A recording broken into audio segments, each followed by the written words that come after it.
बिस्मिल्लाहिर्रहमानिर्रहीम। अस्सलाम वालेकुम स्टूडेंट्स। बेटे आज हम लोगों ने स्टडी करना है अपना फिनोल।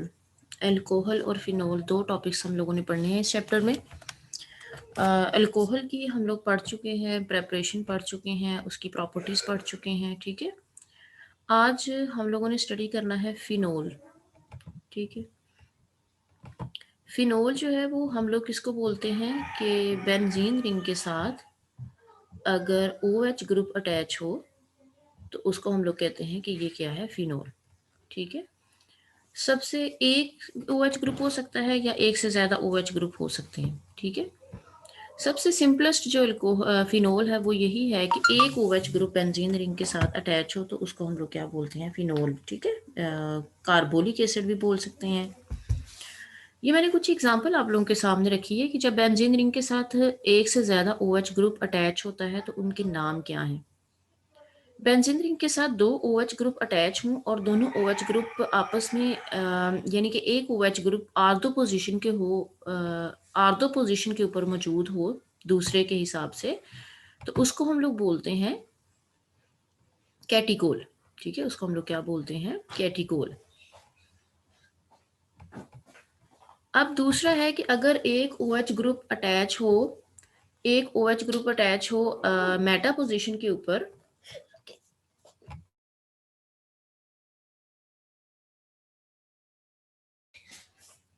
अगर एक OH ग्रुप मेटा पोजीशन के ऊपर अटैच हो दूसरे OH ग्रुप के हिसाब से तो इसका नाम क्या होगा, रिसोर्सिनोल। और अगर एक OH ग्रुप दूसरे OH ग्रुप के साथ पैरा पोजीशन के ऊपर अटैच हो तो उसको हम लोग क्या बोलते हैं, हाइड्रोकिनोन। ये वैसे आप लोगों को जो है ना, मैंने आप लोगों को बताया है, इनका आप लोग नोट कर लीजिएगा क्योंकि बुक में इसका ऐसा जिक्र नहीं है। ठीक है, अब हम लोग फिनोल का बाकायदा जो है ना वो इंट्रोडक्शन ले रहे हैं। इंट्रोडक्शन में फिनोल जो है वो क्या उन्होंने कहा है। पहले नंबर पे तो मैंने आप लोगों को बताया कि वो वाले एरोमेटिक हाइड्रोकार्बन जिनमें OH ग्रुप अटैच होगा डायरेक्टली बेंजीन रिंग के साथ तो उनको हम लोग क्या बोलते हैं, फिनोल्स। ठीक है, सबसे सिंपलेस्ट एग्जांपल जो है वो किसकी है, फिनोल की, वो कौन सी है, कार्बोलिक एसिड। ठीक है, कार्बोलिक एसिड जो है वो हम लोग बोलते हैं फिनोल को सबसे सिंपलेस्ट फिनोल। ये आपके पास सबसे सिंपलेस्ट फिनोल है। ठीक है, यहाँ पे OH ग्रुप अटैच होगा। ठीक है, तो this is also known as carbolic acid. हम लोग इसको कार्बोलिक एसिड भी बोलते हैं, वो हम लोग पढ़ेंगे कि इसको कार्बोलिक एसिड जो है वो क्यों बोलते हैं, क्योंकि इसकी एसिडिक नेचर है। और इसका फार्मूला जो है वो क्या है, C6H5OH, ये इसका फार्मूला है। ठीक है, और सबसे पहले जो है ना वो इस एक साइंटिस्ट था रंज, 1834 में उसने इसको ऑब्टेन किया था फ्रॉम कोलटार। कोलटार से इसको हासिल किया था। ठीक है, अब हम लोगों ने स्टडी करनी है इसकी प्रेपरेशन। तो बच्चे दो टाइप की या दो तरीके हैं इसको प्रिपेयर करने के जो हम लोगों ने इस बुक में पढ़ने हैं। एक तो है डॉस मेथड यानी कि क्लोरोबेंजीन से इसकी प्रेपरेशन, जो पहला मेथड मैं आप लोगों को पढ़ाने लगी हूँ। ठीक है, क्लोरोबेंजीन में आप लोगों ने क्या करना है, क्लोरोबेंजीन से जब अपनी प्रेपरेशन करनी है तो ये आपके पास सामने इसका रिएक्शन लिखा हुआ है। आपने क्या करना है, क्लोरोबेंजीन लेनी है। क्लोरोबेंजीन को आपने सोडियम हाइड्रोक्साइड के साथ ट्रीट करना है। और ये जो सोडियम हाइड्रोक्साइड है ये आपने लेना है 10%। कितना लेना है, 10%। ठीक है, 10% सोडियम हाइड्रोक्साइड होगा। टेम्परेचर जो है वो कितना होगा, 360 डिग्री सेल्सियस टेम्परेचर होगा। और प्रेशर कितना होगा, 150 एटमॉस्फेरिक प्रेशर। ठीक है, अब होगा क्या, यहां से Cl और यहां से H। ठीक है, ये मिलके क्या बना देंगे, HCl। और यहां से ONA, ये अटैच हो जाएगा बेंजीन रिंग के साथ। ठीक है, इसको हम लोग बोलेंगे सोडियम फिनो ऑक्साइड। ठीक है, सोडियम फिनो ऑक्साइड का फिर रिएक्शन करवाएंगे HCl के साथ, यानी हम लोग इसको एसिडिफाई करेंगे। ठीक है, जब हम लोग इसको एसिडिफाई करेंगे तो यहां से Na और ये Cl, ये मिलके क्या बना देंगे, NaCl। और हाइड्रोजन जो है वो इसको रिप्लेस कर देगा। यानी इसकी जगह आ जाएगा। तो ये आपके पास क्या बन गया, फिनोल। ठीक है, इसके साथ साथ NaCl। तो बेटे बाकायदा इसका एक मैकेनिज्म है, वो वैसे आप लोगों की बुक में शामिल नहीं है। ठीक है, ये आप लोगों ने इस तरह से नहीं करना कि यहाँ से Na और Cl अलग करके यहाँ OH लगा देना, ऐसे नहीं करना। ये दो स्टेप में यहाँ पे रिएक्शन आप लोगों ने करना है कि यहाँ से Cl और यहाँ से H आप लोगों ने निकालना है। ठीक है, ONA उसकी जगह लगा देनी है, ONA रिप्लेस कर देगा Cl को, और ये इसका नाम क्या होगा, सोडियम फिनो ऑक्साइड। ठीक है, सोडियम फिनो ऑक्साइड का फिर रिएक्शन करवाना है HCl के साथ। तो ये आपके पास Na और यहाँ से Cl ये निकल जाएगा और यहाँ हाइड्रोजन आ जाएगा। तो ये आपके पास क्या बन गया, फिनोल। ठीक है, अब पीछे जो है इन्होंने क्या बताया, इसकी जो है ना मेथड में इन्होंने कहा कि in this method chlorobenzene is treated with 10% NaOH at 360 degree Celsius temperature and 150 atmospheric pressure. ये 150 एटमॉस्फेरिक प्रेशर है। ठीक है, तो at 150 atmospheric pressure sodium phenoxide is produced. ठीक है, सोडियम फिनो ऑक्साइड प्रोड्यूस होगा और सोडियम फिनो ऑक्साइड जो है it is treated with HCl and it will give phenol. ठीक है,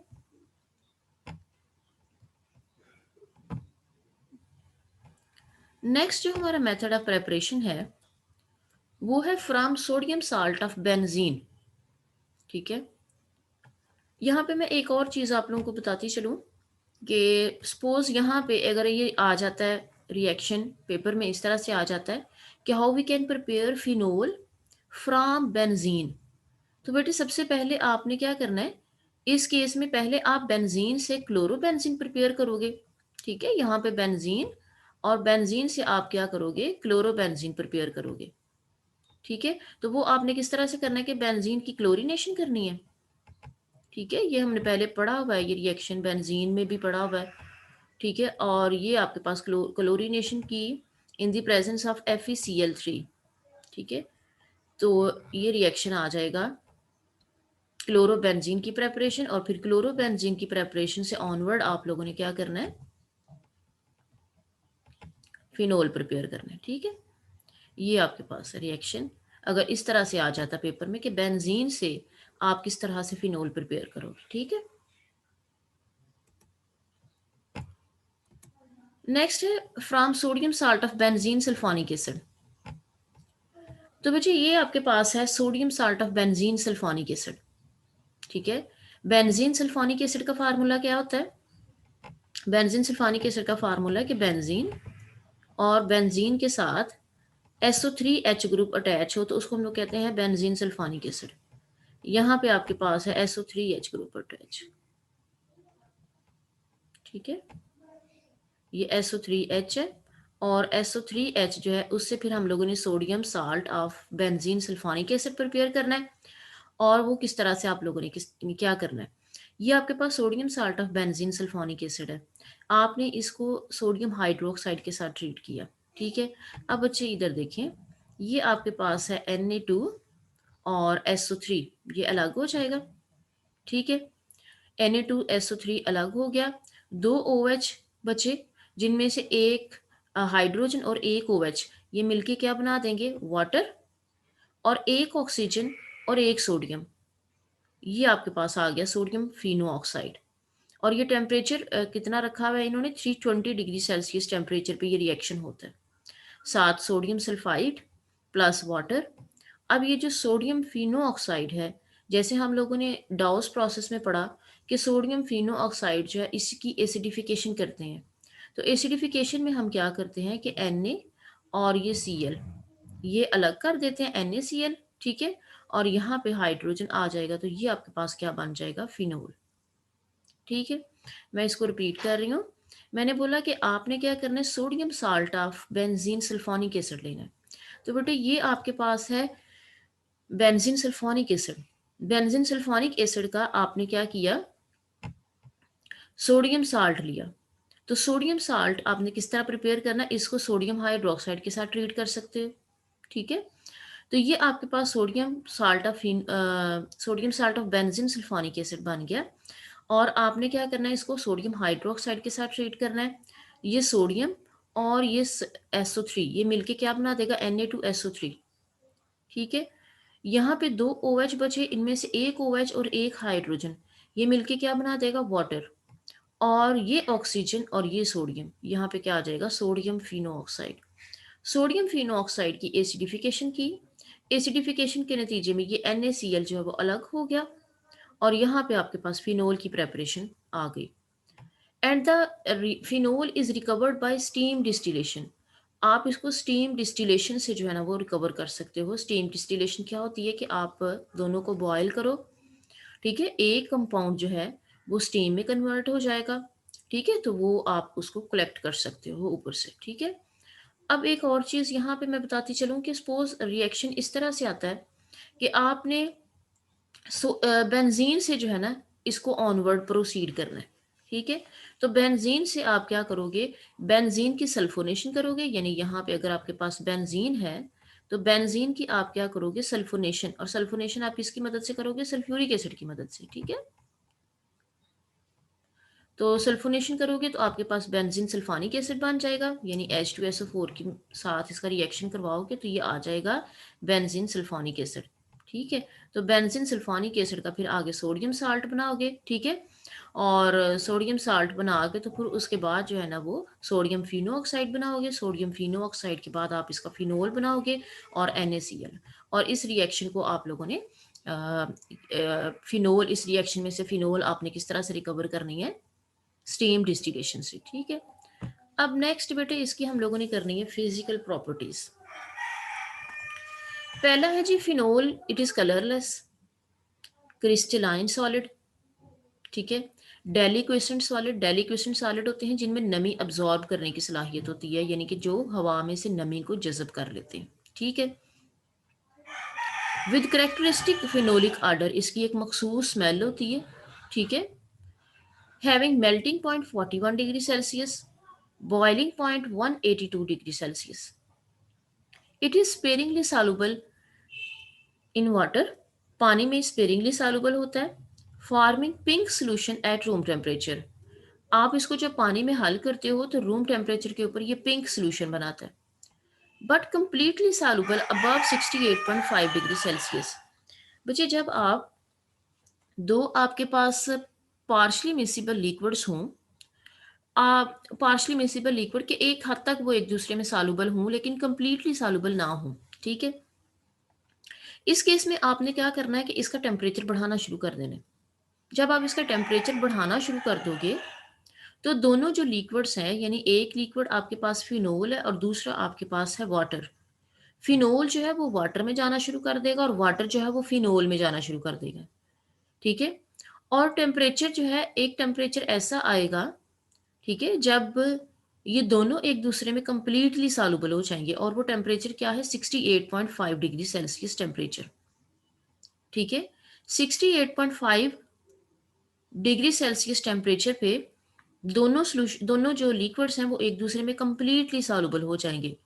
और 68.5 डिग्री सेल्सियस टेम्परेचर को हम लोग कहते हैं अपर कॉन्सुलेट टेम्परेचर। ये आप फर्स्ट ईयर में भी पढ़ चुके हैं, ठीक है, upper consolute temperature. It is poisonous and it is used as a disinfectant in hospital and washrooms.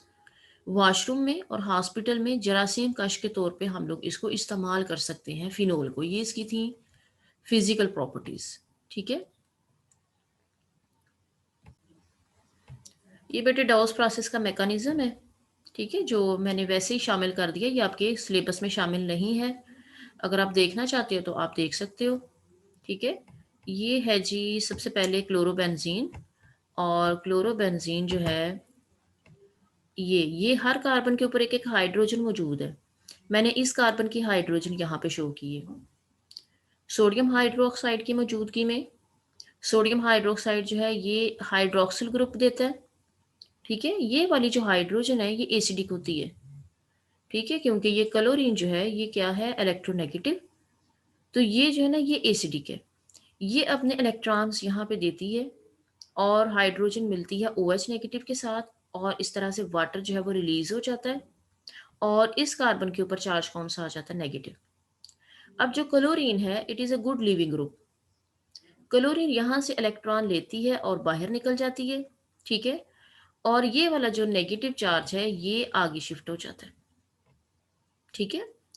अब जब नेगेटिव चार्ज आगे शिफ्ट हो जाता है, अभी फ़िलहाल ये पॉज़िटिव चार्ज को इग्नोर कर दें, ठीक है? ये पॉज़िटिव चार्ज आप इग्नोर कर दें। ये क्या करता है, यहाँ पे ट्रिपल बॉन्ड आ जाता है, कार्बन-कार्बन के दरमियान ट्रिपल बॉन्ड आ जाता है। ये आपके पास बन गया एक इंटरमीडिएट और इसको हम लोग बोलते हैं बेंज़ाइन और ये हाइली अनस्टेबल होता है, ठीक है?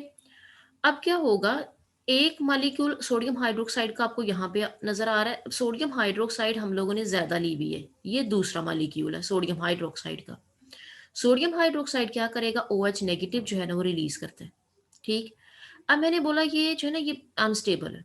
अब ये वाला जो इलेक्ट्रॉन है ये वापस जब अपनी जगह पे आता है, तो यहाँ पे चार्ज आ जाता है नेगेटिव और यहाँ पे कौन-सा चार्ज आ जाएगा, पॉज़िटिव।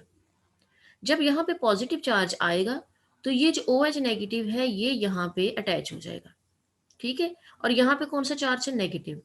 अब ये वाला जो हाइड्रोजन है, ये क्या करेगा, अपने इलेक्ट्रॉन इसको देगा ऑक्सीजन को और हाइड्रोजन जो है वो इस कार्बन के साथ आ जाएगा। ठीक है? जब इस कार्बन के साथ आ जाएगा, इसका नेगेटिव चार्ज खत्म, ठीक हो गया? और यहाँ पे ऑक्सीजन के ऊपर चार्ज कौन-सा आ गया, नेगेटिव। ठीक? फिर जो है ना वो सोडियम आयन, यहाँ से जो एक तो OH नेगेटिव आयन यूज़ हो गया, दूसरा सोडियम आयन। तो सोडियम आयन जो है ना वो इस फिनो यहाँ पे ऑक्सीजन के नेगेटिव चार्ज के साथ यहाँ पे अटैच हो जाएगा। तो ये आपके पास सोडियम फिनो ऑक्साइड बन गया और सोडियम फिनो ऑक्साइड एसिडिफाई करेगा, इसको एसिडिफिकेशन करेंगे इसकी और ये फिनोल में कन्वर्ट हो जाएगा। बेटे ये आप लोगों के सिलेबस में शामिल नहीं है, ये वैसे ही जो है ना मैंने आपको डॉस मेथड का जो मैकेनिज़्म है ना वो मैंने आप लोगों को बताया, ठीक है? इसको आपने करना नहीं है, आपने सिर्फ़ जो है वो रिएक्शंस करने हैं, मैकेनिज़्म करने की ज़रूरत नहीं है, ठीक है?